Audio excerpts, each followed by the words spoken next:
Hola gente de YouTube, soy Drexus08 y aquí les traigo mi primer video que será una creepypasta sobre el famoso personaje Yellow Jack. Bueno, sin más, los dejo con el video. Bueno, mi historia se recrea en la ciudad de Múnich, Alemania. Yo era un joven argentino que viajaba al exterior para poder realizar mis estudios universitarios. ¿Por qué no los realizaba en mi país? Pues lamentablemente había ocurrido un trágico golpe de estado en el que estudiantes que cursaban la universidad, o alguna carrera terciaria, incomodaba al gobierno de turno y estos con frecuencia desaparecían.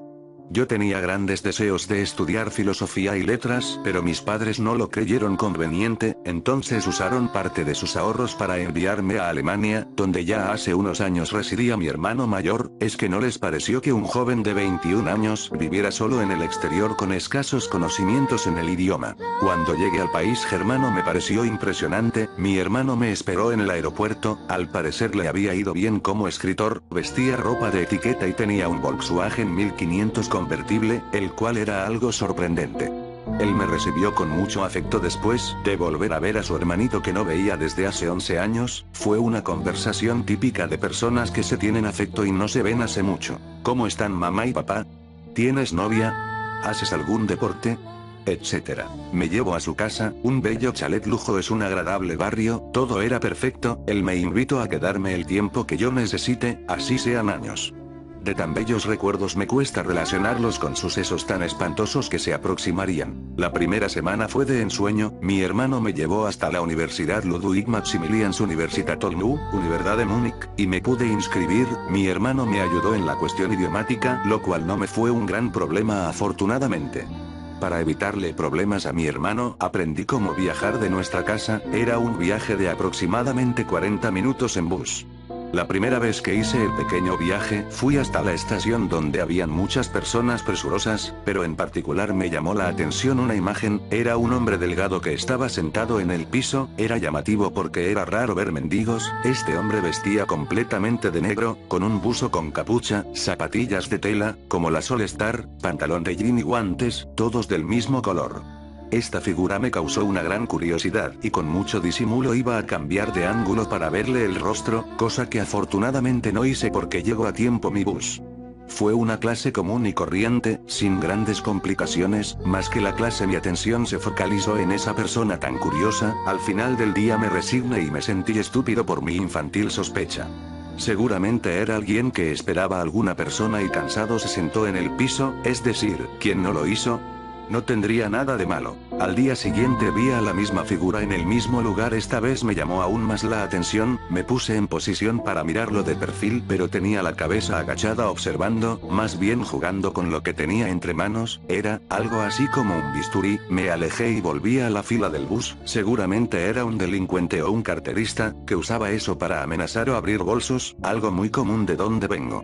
De inmediato perdió por completo mi atención. Todos los días y todas las tardes, al volver de la universidad lo veía ahí sentado, contra la pared, oculto entre la sombra.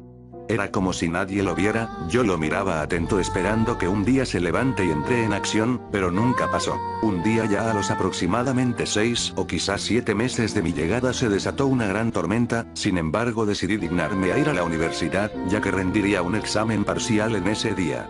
Llegué hasta la estación, estaba prácticamente desierta, estaba yo solo con el ruido de la lluvia de fondo. Miré hacia donde siempre estaba el tipo ese de negro, y se me pasó algo muy raro por la cabeza, ¿y si le hablo? Fui hasta enfrente de él y le dije, «Ayo, bist du hier?» No me respondió y seguía como de costumbre jugando con su bisturí, en tono burlón le hice la pregunta en español, «Hola, ¿qué haces acá?» Él siguió sin responderme, por último se lo dije en inglés, preparándome para marcharme. Hola, me contestó en inglés con un acento inglés, a su vez levantó el rostro y tenía una máscara azul. Yo creí que era un loco o algo así, entonces fingí no escucharlo y me puse una vez más a la espera del bus. Con la vista panorámica vi cómo se levantó. Nunca tuve un deseo tan grande de que alguien viniera. Sin mediar palabras se paró a mi lado, yo intentando romper el hielo le dije un comentario sobre el pésimo clima, él no dijo nada y me siguió mirando, si podía a través de su máscara. De inmediato llegó el bus y me sentí aliviado al subirme y dejarlo atrás. Ese fue el momento en que todo dejó de marchar sobre ruedas, desde que bajé del bus hasta que llegué a casa, al levantar la mirada siempre estaba, siempre de lejos. Cada vez que le daba aviso a alguien cuando lo volvía a ver él ya no estaba. Al volver a casa le conté a mi hermano lo que pasaba, este se rió, y al verme tan preocupado me dijo que mañana me iba a llevar en su auto y que si volvía a pasar que llamara a la policía, ellos allí son muy efectivos. Esa noche me acosté fatigado y me dormí de inmediato. Pero, a las 3 de la mañana un ruido me despertó. Fue como un gemido ahogado, débil pero perturbante. Me desperté exaltado y fui a ver de dónde venía. Llegué a la habitación de mi hermano, de donde supuse que vino el sonido, y vi un cuadro tan dantesco que parecía una postal del mismísimo infierno. Mi hermano estaba rendido boca arriba sin ojos, sin lengua, y con el torso abierto y la mano de esta cosa dentro de él como hurgando a por caramelos. Lo peor de todo era que mi hermano parecía aún con vida, y se defendía torpe y débilmente a causa de las hemorragias múltiples, con ineficaces manotazos. Al ver esto me paralicé, mis piernas se entumecieron, mis manos temblaban, mis ojos se llenaron de lágrimas, y transpiré como si de repente estaba en un horno. A pesar de mi respiración agitada, el engendro no se había percatado de mi presencia. Él seguí buscando, y apartaba las cosas que le interesaban.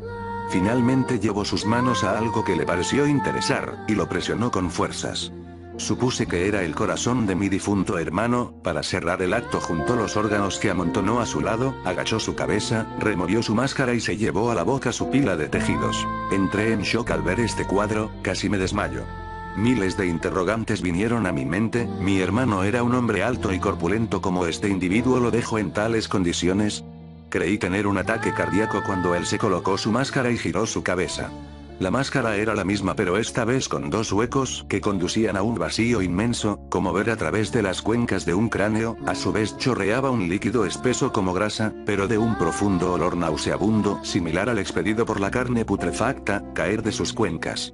En ese instante recordé que había un revólver en la sala de abajo, y corrí desesperadamente a buscarlo.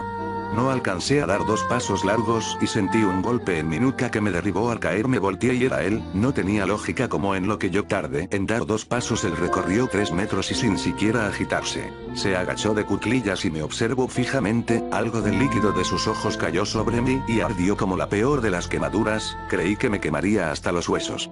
En la conmoción acerté a tomar una botella de perfume que se encontraba cerca y se lo lancé, pero no entiendo en qué momento dejó de estar arriba mío. Entonces vi que me miraba a algo así como 1 metro de distancia. Con toda mi desesperación me abalancé sin levantarme del todo por encima del barandal de las escaleras. En la caída creo que me rompí una pierna, pero no me importó. Levanté mi mirada y estaba a tan solo 2 metros. ¿Eso cómo era posible? ¿Cómo bajó las escaleras tan rápido como yo cayendo de ellas? Creí que perdería rotundamente la pelea cuando fue una vez más sobre mí, pero solo me hizo un corte profundo en la mejilla y uno algo superficial en la zona de la frente. Mi rostro se ensangrentó y se volvió a alejar haciendo alarde una vez más su truquito. Me di cuenta que él jugaba a el gato y el ratón conmigo. Pero me dije a mí mismo que esta vez el ratón sorprendería al recordar que venía a buscar. Me dio oportunidad de llegar al arma y lo apunté. En el momento en el que jalé del gatillo, vi como la bala lo atravesó, aunque dio la impresión que solo atravesó ropa y se volvió a transportar. Entendí que no tenía oportunidad de ganar, pero me aferré a mi vida intentando inútilmente taclearlo porque creí que por la herida de bala se encontraría más vulnerable. En el momento en el que lo derribé, creí que lo tenía al fin. Puse mis manos alrededor de su rugoso y áspero cuello como repleto de costras de sangre, pero mis esperanzas se desvanecieron junto a él en un fugaz instante. Me dio una patada en la espalda, me dio un par de apuñaladas, y se sentó por sobre mí. Abrió un canal a los tendones de mi brazo, y jugaba moviéndolos uno por uno a la vez que involuntariamente se movían mis dedos. Sentí el filo de su cuchilla abrirme de la pubis hasta la boca del estómago. Él iba a hacer mi muerte lenta y divertida, comprendí. En ese momento creo que perdí la conciencia. Desperté en un hospital. La policía me interrogó también cómo se puede hacer a alguien que no tiene lengua y no puede mover los dedos de su mano hábil. Me comunicaron que alguien removió o inutilizó muchas de las partes de mi cuerpo, como mi lengua, cuerdas vocales, orejas, nariz, uno de mis riñones, mi apéndice, muchos de mis dedos, parte mi médula, entre otras cosas. Lo que les sorprendió fue la precisión milimétrica de la intervención. Al contarles mi historia la descartaron y la dieron por inútil. Creyeron que lo imaginé a causa del shock traumático. Actualmente resido en un hospital psiquiátrico, en donde me enseñaron a escribir con la zurda, así que aprovecho de escribir la historia del suceso que modificó rotundamente mi vida. También me comentaron que tengo grabado en mi espalda un nombre escrito con cortes, este dice Jack. Por eso, y por el idioma que supongo que habla, este ser barra demonio le atribuyo el nombre de Yeles Jack, es decir Jack sin ojos o simplemente el ciego Jack. Nadie me cree, piensan que estoy loco, pero yo sé, que a alguien en algún lugar del mundo debió encontrarse con Yeles Jack, y comparte una historia igual de trágica. Y a los que tienen la dicha de no habérselo encontrado aún, les digo, por el bien de ustedes y sus seres queridos, jamás, jamás busquen verlo a los ojos.